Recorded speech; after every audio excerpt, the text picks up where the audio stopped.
Numbers is the fourth book of Moses.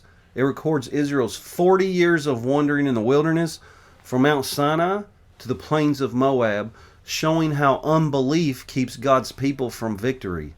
We got to believe. The title, Numbers, comes from the two censuses taken, one at Sinai in chapter 1 and another near Canaan in chapter 26.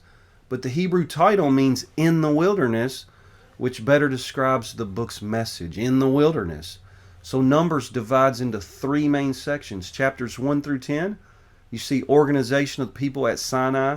Chapters 11 through 21, you see rebellion and wandering. And chapters 22 through 36, you see the next generation prepared to enter the land. So at the start of the book, God commands Moses to number the men of war and arrange the camp around the tabernacle. The Levites are given to serve God in place of Israel's firstborn. Everything is ordered. God is a God of structure, order, holiness. But soon after they set out, the people, what do? They begin to murmur. They complain about the manna. They doubt God's promise.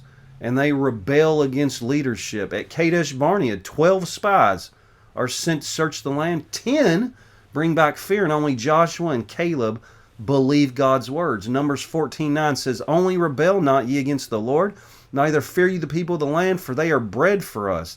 Their defense is departed from them, and the Lord is with us. Fear them not." So because of unbelief, that generation is sentenced to wander 40 years, 1 year for each day the spies were in the land.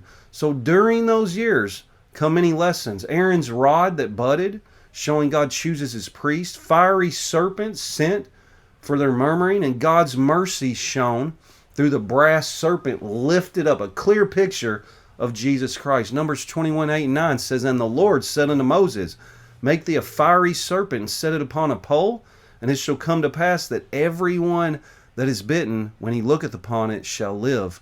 And Moses made a serpent of brass, and put it upon a pole.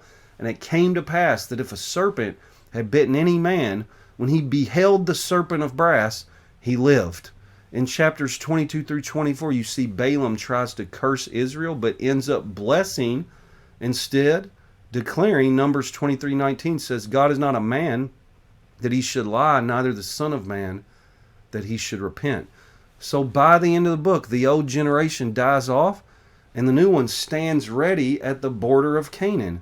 Numbers is a warning and a witness. Unbelief brings wandering, but faith brings victory. It teaches that God's promises never fail, even when his people do fail.